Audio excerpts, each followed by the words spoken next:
अस्सलामुअलैकुम व आदाब नाजरीन। हम आज आपको एक वीडियो दिखाने जा रहे हैं जो वीडियो दूर दराज इलाका कब्बन पाडर का है, जहां पर एक मरीज़ है जिसकी पहचान देवीदास के तौर पे हुई है। उसको जो है वो लोग बर्फबारी में जो है वो अपनी पीठ पे उठाकर जो है वो नियरेस्ट हेल्थ सेंटर जो है वो ले जा रहे हैं। इस तरह के वीडियो हमारे पास हर साल आते हैं और जो हेल्थ की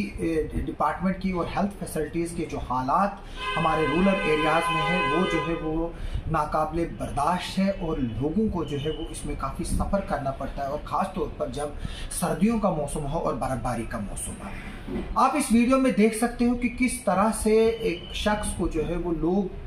4 या 5 फुट बर्फबारी में जो है वो ले जा रहे हैं, जबकि ये कब्बन जो गांव है वो नियरेस्ट हेल्थ सेंटर से तकरीबन 20 किलोमीटर दूर है, जिसमें तकरीबन 15 किलोमीटर का रास्ता जो है वो जो सड़क है वहां तक पैदल है। और जो इस वक्त वो एरियाज है वो काफ़ी बर्फबारी में जो है वो इस वक्त दबे हुए हैं। और हर साल हमारे पास जो है वो वीडियोज़ आते हैं हेल्थ डिपार्टमेंट की, जिनमें जो है वो ये एक वीडियो है। इसके अलावा मैं आपको एक बात बता दूँ, इससे पहले भी जो है वो कुछ हफ्ते पहले जो है वो एक और वीडियो आया था जो चिट्टू गांव का है। जो चिट्टू गांव भी जो है वो भी पाडरे का ही एक दूर दराज इलाका है। और मैं बता दूं कि जो चिनाब बेल्ट है वहां पर जो है वो अक्सर इस तरह के वीडियोस जो है वो हमारे पास आते हैं। यहाँ हेल्थ डिपार्टमेंट की तरफ से इस तरह की शिकायतें आती हैं जो पब्लिक इंटरेस्ट में हाईलाइट करने की ज़रूरत है और उनको जो है वो देखने की ज़रूरत है। इसके अलावा अगर मैं बता दूं कि जो हमारा दूर दराज का मड़वा और वर्डवन का एरिया है वहाँ से भी इसी तरह के वीडियोस हर साल आते हैं। हालांकि कुछ जगहों पर जो है वो डॉक्टर मौजूद है, लेकिन डॉक्टर के पास प्रॉपर हेल्थ सिस्टम और हेल्थ फैसिलिटीज़ वहाँ पर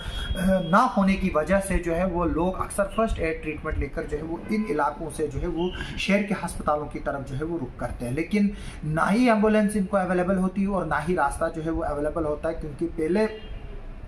गांव में जो है वो रास्तों को पंचायत के जरिए क्लियर किया जाता था ताकि जो ब्राइडल पाथ्स हैं उनको जो है वो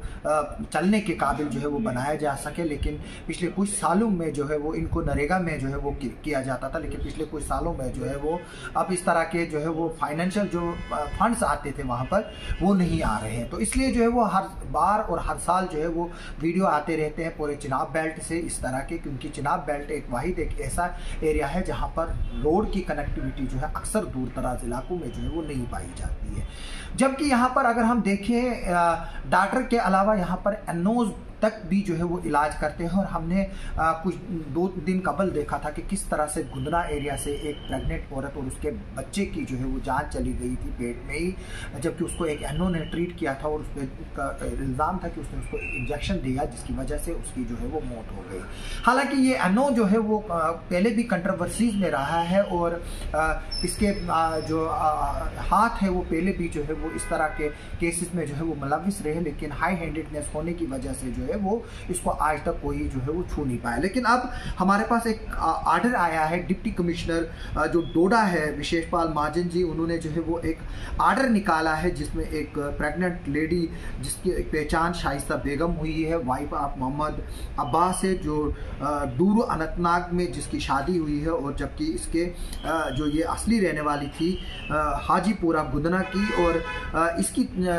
लिए जो है वो एक टीम बनाई है एडीसी डोडा डॉक्टर रवि कुमार भारती की ज़ेर सदारत में, जो कि इसमें जो है वो इंक्वायरी करेगी और फैक्ट फाइंडिंग रिपोर्ट जो है वो 1 हफ्ते में जो है वो एडमिनिस्ट्रेशन को देगी। उसके अलावा चीफ मेडिकल ऑफिसर डोडा, तहसीलदार गुंदना और deputy superintendent of police headquarter Doda जो है उनको हर किस्म की मदद करेगी इंक्वायरी में करने के लिए। हालांकि इसमें हमने देखा कि जो ये एनओ है उसने काफ़ी असर उसूक लगाकर जो इस लेडी के कुछ रिश्तेदार हैं उनको जो है वो अपने शीशे में कहूँगा मैं उतारा है। और मैं एडमिनिस्ट्रेशन से भी रिक्वेस्ट करूँगा कि जो लोग मीडिया में जो है वो बयान दे रहे हैं उन बयानों की भी जो है वो इंक्वायरी करें। जो कह रहे थे अभी तक कुछ देर पहले तक कि उसका जो है वो कोई इंजेक्शन ही जो है वो नहीं किया गया है उस लेडी को, इसमें भी जो है वो देखने की ज़रूरत है, क्योंकि ये जो असर रसूख एनओ है इसने जो है अपना इन्फ्लुएंस लगाकर जो रिश्तेदार है कुछ उनको भी जो है वो हौसला किया है। और दूसरी बात, सबसे बड़ी बात जो सवाल इस को लेकर जो है वो उठ रहा है वो ये है कि जब लेडी की डेथ होती है तो उसको पोस्टमार्टम क्यों नहीं किया गया। और दूसरी बात ये है कि जो बच्चा है उसकी पेट में था वो कुछ देर के लिए जो है माँ के मरने के बाद जो है वो जिंदा होता है और अगर शायद उसको हॉस्पिटल पहुंचाया गया होता तो शायद जो बच्चा है वो जिंदा बाहर निकाला जा सकता था,